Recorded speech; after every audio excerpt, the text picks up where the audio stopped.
বিশেষভাবে একটি বিষয় বোধহয় এখানে কয়েকজন বক্তা উল্লেখ করেছেন, আমিও আপনাদের সাথে একইভাবে বলতে চাই যে এই দেশকে কোনো চরমপন্থা বা মৌলবাদের অভয়ারণ্য যেন কোনোদিন পরিণত হতে না পারে, সেটিও কিন্তু আমাদের প্রত্যাশা, সেটিও আমাদের লক্ষ্য। বিতর্ক যেন বিএনপির পিছুই ছাড়ছে না।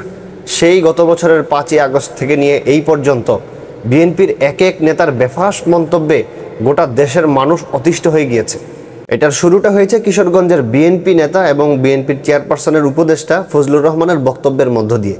তারপরে সালাউদ্দিন আহমেদ বলেন, মির্জা ফখরুল ইসলাম আলমগীরের শরিয়া বিষয়ক মন্তব্য নিয়ে বলেন, এবং সর্বোপরি শেষে এসে যুক্ত হয়েছে বিএনপির আরেক উপদেষ্টা চেয়ারপারসনের হাবিবুর রহমান। তো এদের এই বেফাঁস মন্তব্যের মাঝখান থেকেই আমরা যাদেরকে নিয়ে আশা করেছিলাম জনাব তারেক রহমান সাহেব একটু সংযত হতে বলবেন, বা তিনি যেহেতু সর্বোচ্চ লিডার বিএনপির, তার থেকে আমরা একটি সুন্দর মন্তব্য আশা করেছিলাম। কিন্তু তিনি এসে কি বললেন? তিনি এসে বললেন এই দেশ যেন চরমপন্থা এবং মৌলবাদের অভয়ারণ্য না হয়। চরমপন্থা বলতে তিনি কাদেরকে উদ্দেশ্য করেছেন? মৌলবাদ বলতে তারেক রহমান সাহেব কাকে উদ্দেশ্য করেছেন? এটা একটু ক্লিয়ার করা দরকার ছিল। আওয়ামী লীগ সরকারের প্রধান টার্গেট ছিল ভারতকে খুশি করা, কিন্তু ভারতকে খুশি করে আওয়ামী লীগ সরকার টিকতে পারে নাই। তারেক রহমান সাহেব যদি একই পথে হাঁটতে চান, ভারতের দেওয়া স্লোগান যদি তার মুখ থেকে উচ্চারিত হয়, তাহলে এদেশের মানুষ আশাহত হয়ে যায়, হতাশ হয়ে যায়। ভারতের দৃষ্টি থেকে বাংলাদেশের দিকে তাকায়, তাহলে মনে হবে ঘরে ঘরে মৌলবাদী, ঘরে ঘরে জঙ্গি।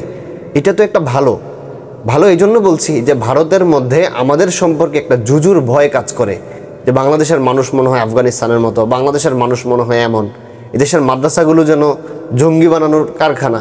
তো এটা তো ভারতের জুজুর ভয়। এই ভয় থাকুক, কিন্তু বাংলাদেশের মানুষ মূলত কেমন, বাংলাদেশের ওলামায়ে কেরাম মূলত কেমন, বাংলাদেশের ইসলামপন্থী রাজনৈতিক দলগুলো মূলত কেমন, এটা তো বাংলাদেশের সবাই জানে।